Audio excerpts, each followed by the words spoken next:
బాలకోటే గారు, అమరావతి అభివృద్ధికి 6 నెలల్లో పూర్తిగా పరిష్కరించేలా చర్యలు తీసుకుంటామని సీఎం హామీ ఇచ్చారు. అండ్ రైతులతో ఎటువంటి సమావేశాలు నిర్వహించారు, రైతులు లేవనెత్తిన కొత్త సమస్యలు ఏంటి, వాళ్ళ ఆందోళనలపైన ఎలాంటి చర్చలు జరిగాయి, ఇప్పుడు శాశ్వత రాజధానిగా ప్రకటిస్తామని చెప్తున్నారు. భవిష్యత్తులో రాజకీయంగా దీనిపైన ఎటువంటి సమస్యలు రాకుండా పక్కా ప్రణాళికతో ఏ విధంగా నిర్వహిస్తున్నారు దీన్ని?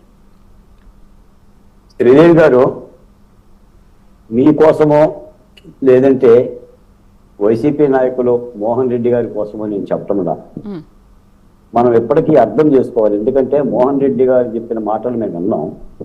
ఎందుకంటే ఆయన పెద్దలు, ఆయన గారి పేరు మోహన్ రెడ్డి గారు కాబట్టి, ఆయన ఉన్న పార్టీ జగన్మోహన్ రెడ్డి గారి పార్టీ కాబట్టి అలా మాట్లాడటంలో తప్పని నేనేమో అనుకోను. కానీ మోహన్ రెడ్డి గారు మాట్లాడిన మాటలు 5 ఏళ్ళు విన్నాం, మేము విన్నాం, రాష్ట్ర ప్రజలు విన్నారు.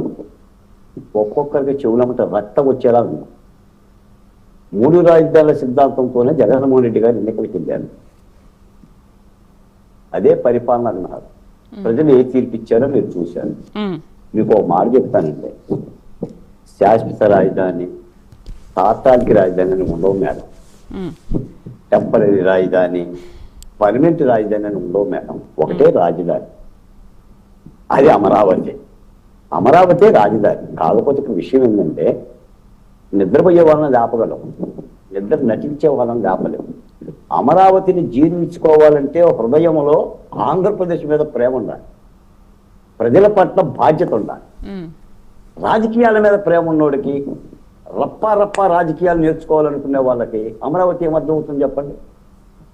నేను ఒక మాట చెప్తాను మేడం ఈ సందర్భంగా. ఈ రోజే ముఖ్యమంత్రి చంద్రబాబు నాయుడు గారి కూటమి ప్రభుత్వం Andhra Pradesh social welfare board chairman గా నన్ను నియమించిన సందర్భంగా జీవో విడుదల చేసింది. ఈ జీవో ఆర్టీ నంబర్ 284. విషయం ఏంటంటే మేడం, మీకు ఒక్కసారి చెప్తున్నాను, 1953లో భారతదేశంలో సామాజిక సంక్షేమ మండలి బోర్డుల నియామకం జరిగింది. అది క్రింది కులాలకు సంబంధించిన సంక్షేమం కోసం. జగన్మోహన్ రెడ్డి హయాంలో జీవో నెంబర్ 18/29/7/21 తేదీన AP social welfare board chairman గా కడపకు చెందిన పుణ్యం సునీల్ కుమార్ ను నియమించారు సాక్షాత్ జగన్మోహన్ రెడ్డి గారు. జీవో నంబర్ 149తో ఆయన సంబంధించిన అలవెన్సులు, జీతభత్యాదారులు గాడ్ జీవో ద్వారా ఇచ్చారు. మళ్ళీ జీవో నంబర్ 8/2023 ద్వారా కేంద్ర ప్రభుత్వ వాటా నిధులు రావటం లేదని బోర్డును క్లోజ్ చేశారు జగన్మోహన్ రెడ్డి గారి ప్రభుత్వం. తిరిగి మళ్ళీ జీవో నంబర్ 32 ద్వారా బోర్డుని తిరిగి మళ్ళీ నెలకొల్పుతూ జీవో ఇచ్చారు. మళ్ళీ వెళ్తూ జీవో ఎంఎస్ నెంబర్ 41/2023 నవంబర్లో సోషల్ వెల్ఫేర్ బోర్డును క్లోజ్ చేస్తూ ఉత్తర్వులు ఇచ్చింది.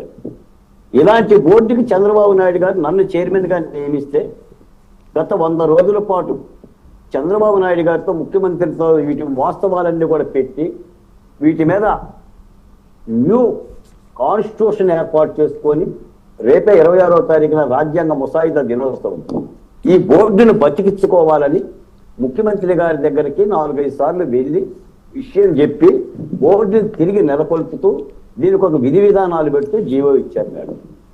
అంటే చూడండి మేడం, ఒక ప్రభుత్వం క్రింది కులాలకు సంబంధించిన బోర్డుని తన హయాంలో నియమించి వెళ్తూ క్లోజ్ చేస్తుందా మేడం? అలా క్లోజ్ చేస్తుందా? ఇప్పుడు నిధులు లేకపోతే ఉన్న నిధులతోనే రన్నింగ్ అవుతుంది. ఎందుకంటే అది కింది కులాల బోర్డు. ఈ రోజున బాలకోట ఉండొచ్చు చైర్మన్ గా, రేపు పొద్దున మరొకరు ఉండొచ్చు, నా మిత్రుడు ఉన్నాడు, నా మిత్రుడు ఉండొచ్చు. అంటే నేను అనేది ఏంటంటే మేడం, పరిపాలనని రాజకీయమయం చేయమాకండి. రాజకీయాలు చేయవచ్చు. ఇప్పటికీ కూడా అమరావతి మీద మనసు మారకపోతే సాక్షాత్తు కేంద్ర ప్రభుత్వం బిల్లు పెడతానని మాట్లాడుతున్నా కూడా ఇంకా పెట్టలేదు కదా, ఇంకా రాలేదు కదా, ట్రైన్ ఇంకా చాలా దూరం ఉంది కదా అని మాట్లాడితే మనం ఏం చెప్పగలం? పైపచ్చింది ఒక మాట అన్నారు మోహన్ రెడ్డి గారు, విశాఖపట్నాన్ని మంచి సిటీగా రూపొందిద్దామని జగన్మోహన్ రెడ్డి గారు ఆలోచించాడు అని అన్నారు. విశాఖపట్నాన్ని సిటీగా రూపొందించడం ఏంటి మేడం? అది ఆల్రెడీ అందమైన సిటీ భారతదేశంలో. అయితే బాలకోటే గారు ఎప్పటి నుంచో వైసీపీ కూడా ఒక విమర్శిస్తున్న మాట ఏంటంటే, రైతుల సమస్యల్ని పట్టించుకోవడం లేదు కొంతకాలంగా అనేది ఒక ప్రచారం. మరి నిజంగా రైతుల్ని పట్టించుకోకపోతే ఇవాళ శాశ్వత రాజధానికి అసలు రైతులు ఒప్పుకుంటారా? చెప్పండి శ్రీదేవి గారు. చెప్పండి. అదే ఇప్పుడు ఏంటి రైతుల సమస్యలు?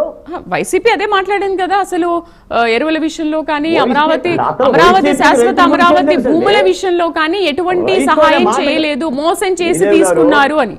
శ్రీదేవి గారు వైసీపీకి రైతు అనే మాటకు అర్థం తెలిస్తే 1631 రోజులు దీక్షలు చేసిన రైతులు పరామర్శించే వాళ్ళు కదా. ఏంటమ్మా మీ కష్టమని అడిగేవాళ్ళు కదా.